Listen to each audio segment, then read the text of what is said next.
So I thought I'd have a go at doing something different and combine two of the medias that I like to use or have used a lot recently, watercolor and brush pen. So this is a bursting red tulip picture using both those media. So the first thing I have to do is draw the whole thing out, and I've got a piece of paper and I've drawn myself a 12 by 12 centimeter area which I'm drawing the flower into, and I'm using a 2B pencil, nice soft pencil. It's easy to rub out if I make any mistakes, and it's a bursting tulip because the petals are all growing upwards and outwards instead of being that kind of tight closed cup that you normally see with a tulip. And I'm going to do an initial big fat wash over the entire piece of paper using a size 8 Da Vinci sable brush.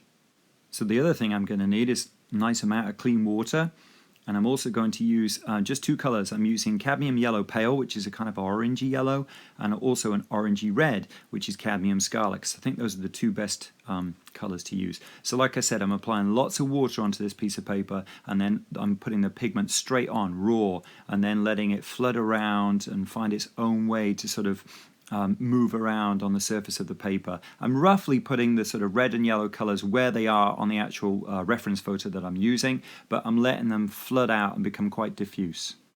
So once the colors are dried, I went in with the brush pen. So I'm using the Pentel brush pen here to go over the pencil outlines with a kind of varying thickness of line using the ink brush pen, but I'm also using the brush pen to fill in some of those deeper, darker shadows that you get towards the very, very center of the tulip. So you can see me using some hatched kind of little flicked kind of lines there to suggest those dark shadows in the center. And then when I'm doing the petals and the edges of the petals, I'm trying to do them slightly thicker where perhaps they're in a bit more shadow, and keeping them as light as possible where they are facing the light source. And the technique that I use to do most of the hatching lines here is I start faint and fine and then press down heavier. And that's difficult to do on all angles, which is why you see me turn the paper around here so that I can get it doing some of the lines here a little bit more easily. And again, I turn it upside down now so I can start light sort of near the top and then work downwards and press down more heavily and get a thicker line towards the center of the tulip. And with all the ink lines finished, then I was able to start painting more color and more shadow onto this using this time a size 3 sable brush. And so I'm adding more color where I think that I want a bit more definition and a bit more contrast between lights and darks. And also, it is a bright red tulip, so I felt those pale washes were just never going to be sufficient, and I'd have to add some more color on top, which is exactly what you can see me doing. Luckily, I found out that the Pentel brush pen ink is waterproof.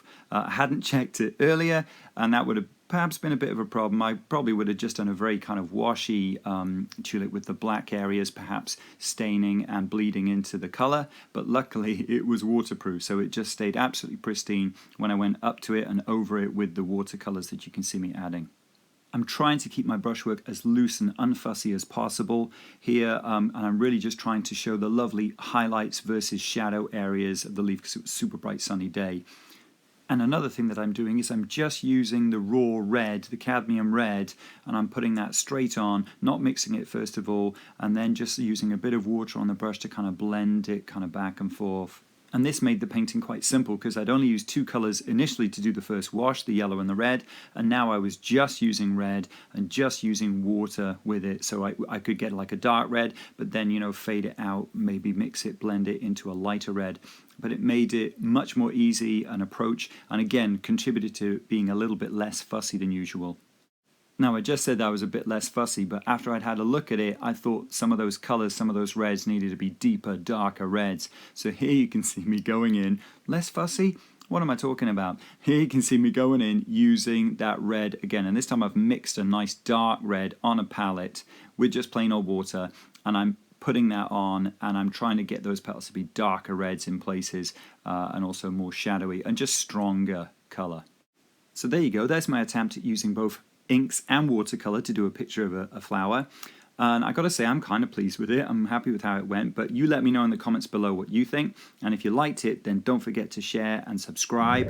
And also you might want to check out some of my previous videos. The last watercolor video that I posted was this one, and it was a red and white tulip painted again with classic watercolor paints, and you can find all of the links to that and other watercolor videos below. Thanks for watching.